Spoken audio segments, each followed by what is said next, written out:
This was me, looking through other people's rubbish in the back alleys of Kings Lynn. But how did I get here? It all started with a text message from Keith Brown from Rag and Bone Brown fame, wanting to hang out with me like normal. I gave in to his requests, and he suggested we go on a junk hunt, so we put a location halfway between us, and that was Kings Lynn. So that's why I'm here, and I arrived a day early to have a good scout around and give myself an advantage. Not that I'm competitive. In the town centre, I found pallets at pubs, piles of pallets, and even pallets at the side of the road.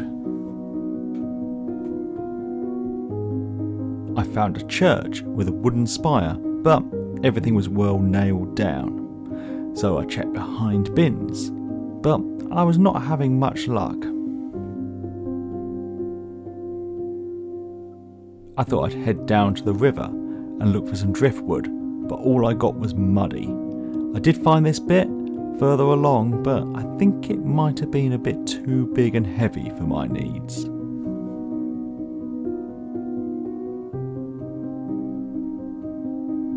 The hours of searching were not a complete waste though, because Kings Lynn is a lovely town and I got to have a good explore.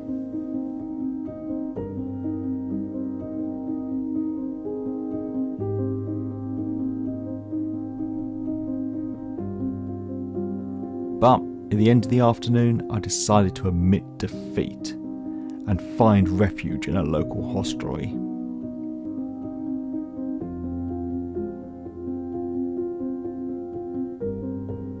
First thing the next day, I'll be meeting up with the man with a plan.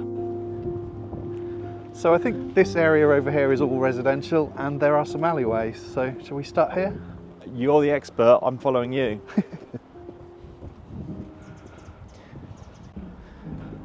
Right, let's see if we can find some junk. I'm going to go that way. I'll go that way. Kings Lynn has rows of terraced houses with alleys that run behind them, and apparently this is where the treasure is to be found.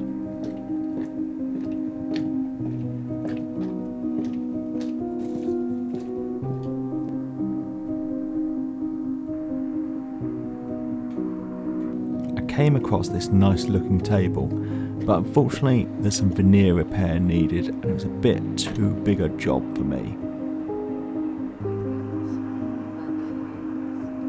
The searching continued for hours, but all I found was swans, more rubbish, and even more pallets.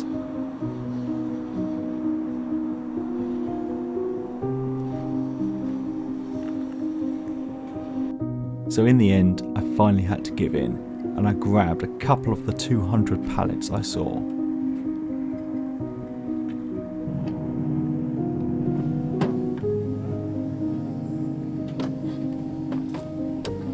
Feeling quite disappointed with my haul, I left Kings Lynn and headed back to the workshop, wondering if Keith had managed to do any better.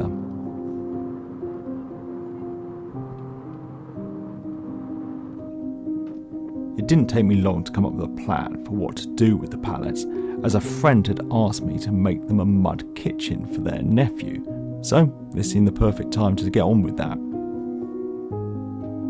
I have a bit of a love-hate relationship with pallets.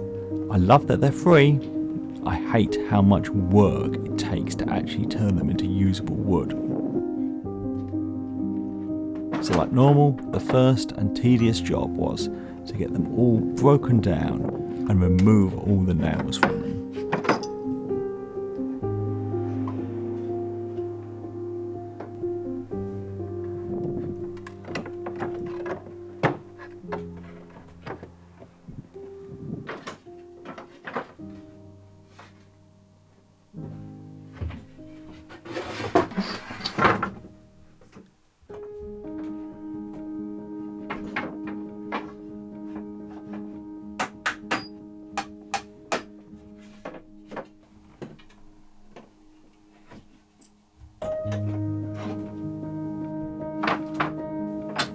With them all broken down, I could get a straight edge put on the side of the boards and get them glued up into some panels.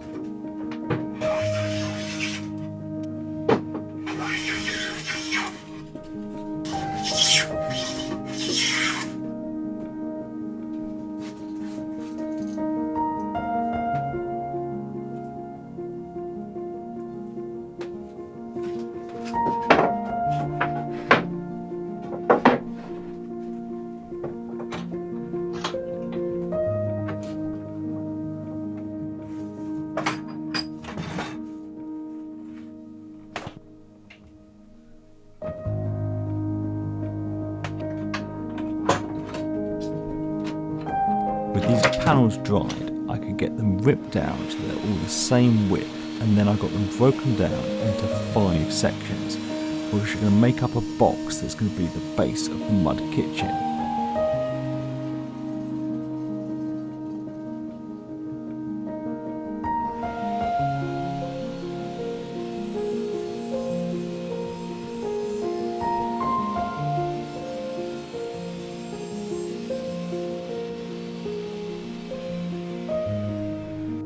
These 5 panels can get glued and screwed together.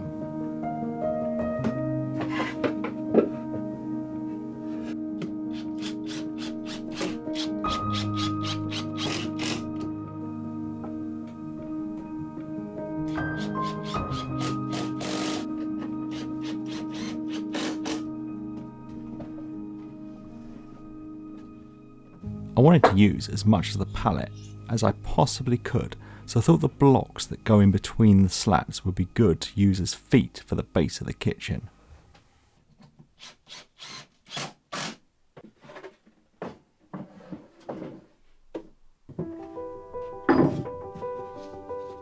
For the back, I used some wood that I already had, some thin strips that I had been holding on to for ages, not knowing what to use them for.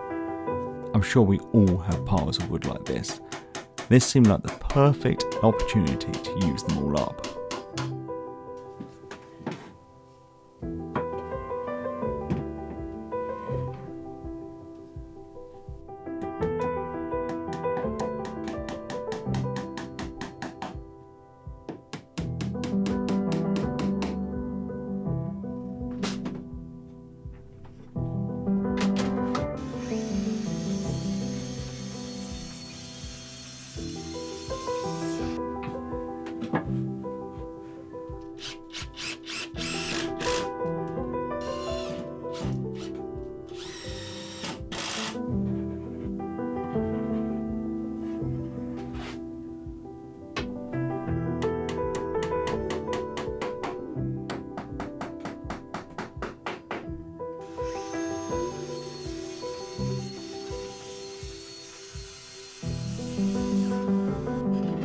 To the top of, well, let's call it the backsplash, I added a little shelf so knick-knackery could go on there.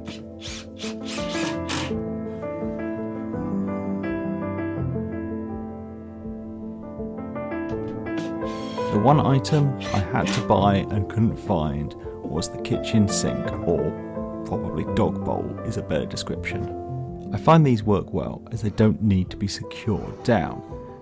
They just sit on the little lip, and therefore they can be easily lifted out for cleaning or for filling or just playing with.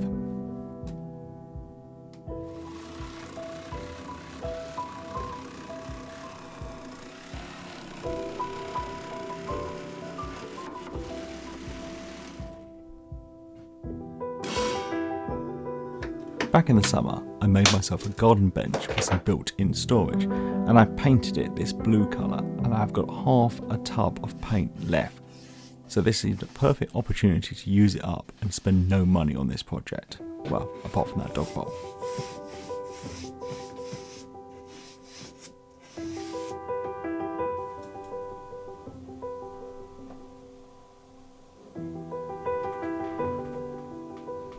The last couple of jobs were to add some hob rings to the top and a cupboard or oven door, whatever your imagination wants it to be.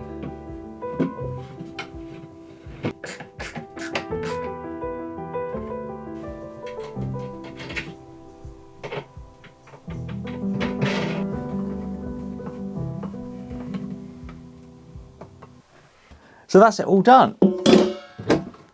Something my friend asked me to build, so I got that job out the way.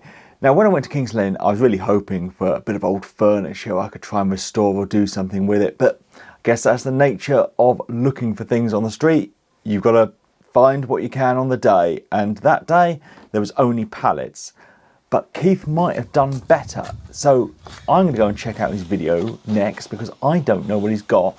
So please go and have a look at Keith's as well. So thank you for watching. Thanks to my patrons, and please subscribe for more videos.